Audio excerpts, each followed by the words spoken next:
My name is Bill Aitchison. I'm from the UK. I have been living in China for 5 years now. I'm an actor, performance artist, theatre director and teacher of theatre and performance. I have been making shows for over 20 years and mostly in UK and Europe, although travelling a bit around the world everywhere with it, to be honest. I ended up in Nanjing a little bit by chance. It wasn't my design that got me here.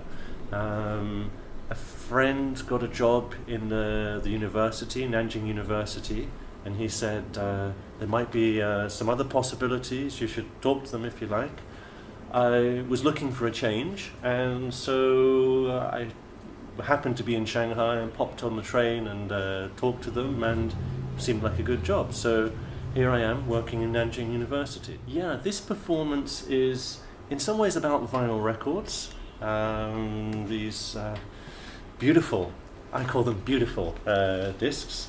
And in the performance I play them, of course. You get to listen to, some of them are music, some of them are speech, some of them are sound. There's all kinds of diverse sounds. And I talk a bit about what the memories associated with them, how we understand them as being a kind of a record of time. Now my days are gone, memories linger on. I was in a bar in southeast London in Sidcup one afternoon, and I had some time to kill.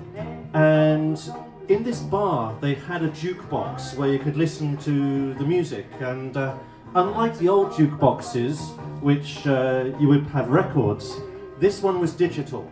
So out of curiosity, I tapped in my birthday, 21/01/1971, and this was the song that was #1 on the day I was born. Grandad by Clive Dunn. And it's a terrible song, it's a really rotten song. But it got me thinking that if this was the #1 on the day I was born, I probably heard this song as a baby in the hospital, because I was kept in the hospital for almost a month. It's even quite conceivable, because hospital radio is a big thing in Britain, that this was the first piece of music I ever heard in my life. And that would explain a lot of things to me, such as why so many of my memories are connected to these B-list songs, this kind of rubbish music.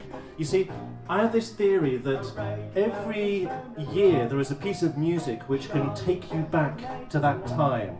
And just as you can't really choose your family, you also can't choose the songs onto which your memories are etched. And this one, Grandad by Clive Dunn, is a case in point. In clubs, in bars, in art galleries in the UK, and then I started getting invitations to do it in theatres and also outside of the UK. I did it in Croatia, in Zagreb, in Belgium, Brussels, in Amsterdam, big theatre there, which is nice.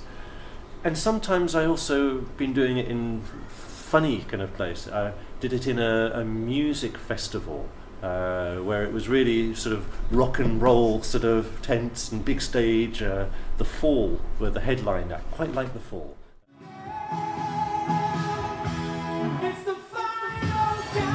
Yeah, 1985, the year that this song, The Final Countdown by Europe, was a super hit all across Europe.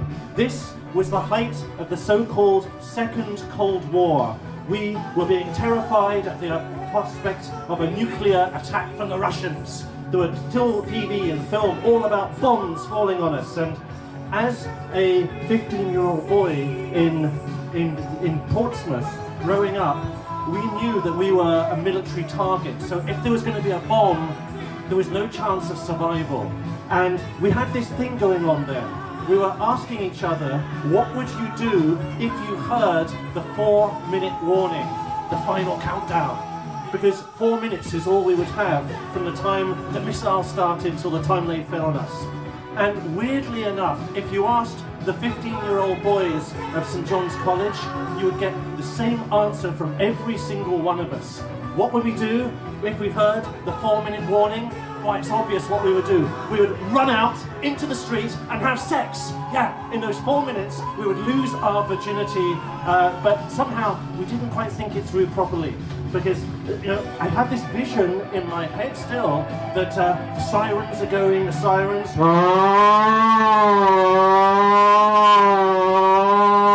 And then the boys are running out, they're squirting out of the gates, they're like a million spermatozoa running crazy in every direction, and they're on the streets, and the last thing to go into their heads before the explosion, the last thing they think about is, where are the 15-year-old girls? Why aren't they here? Yes. So, for example, this one which we played earlier, the final countdown, this was in some ways it's rather specific, but this period, 1985, 1986, there was all this talk about a nuclear war, and so this was something very much in the culture, and this song came out at that time, and it was about that, about nuclear war. But the way as an individual you experience that is rather specific.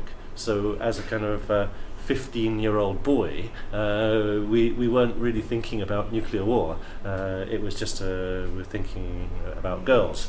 So it's quite interesting that you have both the biological timeline and the historical timeline meeting in a kind of curious way like that. Without kind of really being able to read, I just sort of thought, oh, that's a nice colour. I'll see what that one is. I have to make some tracks for my time here in China, and I have a few vinyl, but I don't have much Chinese vinyl. There's like this flexi disc here, and this is real old school Chinese music. I got this one in a shop in Beijing. I was kind of introduced to it.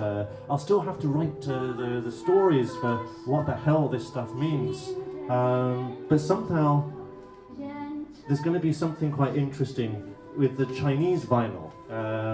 This is all stuff I'm going to be making. So the show is going to be in 3 parts, and we're going to do it here in Mono House on Friday nights. First part is 26th of April, then the 3rd of May, and the final part 10th of May.